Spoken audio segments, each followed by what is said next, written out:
The morning started the way most mornings do on our street. Quietly, unremarkably, with the kind of stillness that makes you believe the world is still in order. Birds were doing their thing in the oak trees.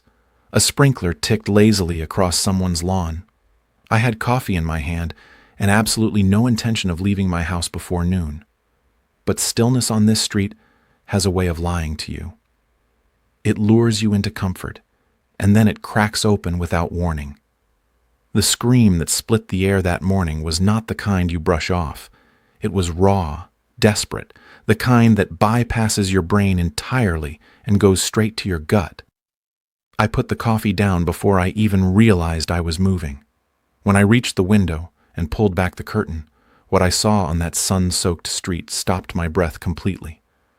An elderly woman was on the ground, and standing over her, gripping her wheelchair with both hands like it was a trophy she had just won, was Grace, our HOA president.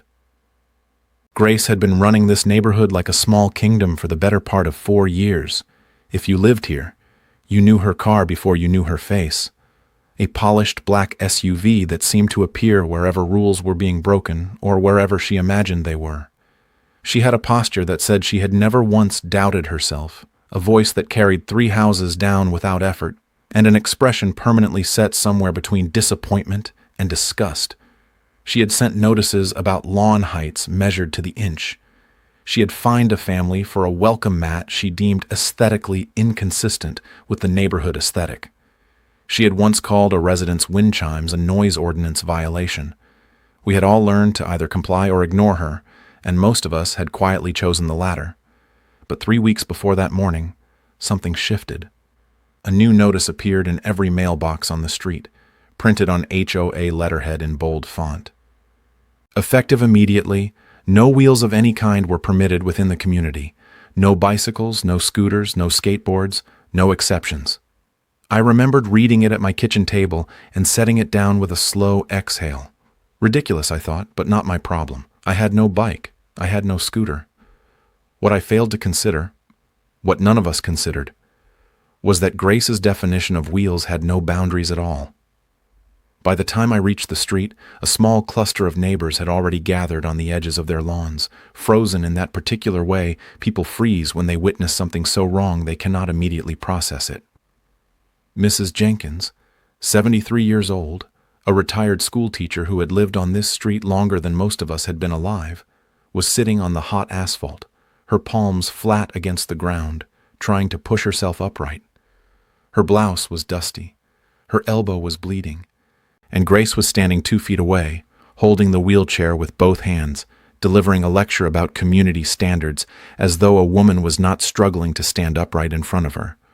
I heard the words before I fully arrived. "Rules exist for a reason," Grace was saying, her chin lifted, her tone measured with that infuriating calm she used when she wanted to sound reasonable while doing something monstrous. "I don't make the rules for myself. I make them for everyone." Mrs. Jenkins said something about her condition, about her doctor, about the fact that she could not walk without that chair, and Grace waved it away like an irrelevant detail, like a footnote in a document she had already decided to ignore. Something in me went very still, the kind of still that comes just before a decision gets made. I did not plan what happened next. There was no strategy, no carefully measured response. I crossed the remaining distance between us, and I reached for the wheelchair. Grace's reaction was immediate and vicious. She yanked it back so hard the rubber tires screamed against the pavement, her knuckles whitening around the frame, her eyes locking onto mine with something between fury and disbelief. Nobody defied Grace on this street. That was simply how things had always worked. But I kept my hand on the armrest, and I looked at her without flinching. And I pulled. For a moment, we were both holding it, both pulling in opposite directions, and the absurdity of the scene was not lost on me, even in the middle of it. 2 adults in a suburban street fighting over an elderly woman's wheelchair while neighbors filmed from their driveways. Grace's nails scraped across the metal frame as I finally pulled it free. She stumbled slightly, her composure cracking for the first time. I turned my back on her, wheeled the chair to Mrs. Jenkins, crouched down beside her, and helped her back into the seat as carefully as I could manage. She gripped my forearm with both hands and did not say a word. She did not need to. Grace was still talking behind me. She was talking about rules, about respect, about what this neighborhood stood for, her voice climbing higher with every step I took away from her. Someone in the crowd said something sharp. Someone else laughed, not warmly, but the kind of laugh that signals a tide has turned. I heard the phrase going viral before I even reached Mrs. Jenkins's front path, and I understood in that moment that what had just happened was not going to stay on this street. The phones had been out since the moment I arrived. The angles were good. The story told itself. I got Mrs. Jenkins inside and made sure she had water and that her elbow was cleaned and bandaged before I let myself think about anything else. When I stepped back outside 20 minutes later, Grace's driveway was already empty. The internet did not wait for morning. By that evening, the clips were moving fast, first through neighborhood group chats, then onto local Facebook pages, then outward in that exponential way that happens when footage is undeniable and the story requires no explanation. The comments were not kind. They were not meant to be. Her name appeared under words like cruel, disgraceful, and unfit in the same sentence over and over, in threads that grew longer by the hour. Local news stations had the footage by midnight. By the time the sun came up, Grace Johnson was a headline, not a neighborhood figure, not an HOA president. A headline. Her employer released a statement before 9 in the morning. It was one sentence, and it was final. Neighbors reported seeing her loading boxes from her office under security escort before lunch. Someone filmed that too and posted it with very little commentary because very little commentary was needed. The legal consequences arrived steadily and without mercy. Police reviewed the footage and opened an investigation within 48 hours. The charges that followed were not minor: assault, harassment, violation of the Americans with Disabilities Act. Grace hired a lawyer and attempted to reframe the incident as a misunderstanding, as overzealous but well-intentioned rule enforcement, as something other than what every camera on that street had captured in full daylight. The judge was not persuaded. She was ordered to pay $15,000 in restitution to Mrs. Jenkins and sentenced to 4 months of community service. The location assigned for that service was a residential rehabilitation center for disabled adults. The HOA held an emergency meeting and removed her from the presidency by unanimous vote. Her mortgage lender, citing financial instability, began a reassessment of her loan terms. The for sale sign appeared in her yard 8 days later, slightly crooked, as though even it had given up trying to maintain appearances. The moving truck came on a Tuesday. A small group of neighbors gathered at the end of the block, not to help, not to say goodbye, but simply to watch.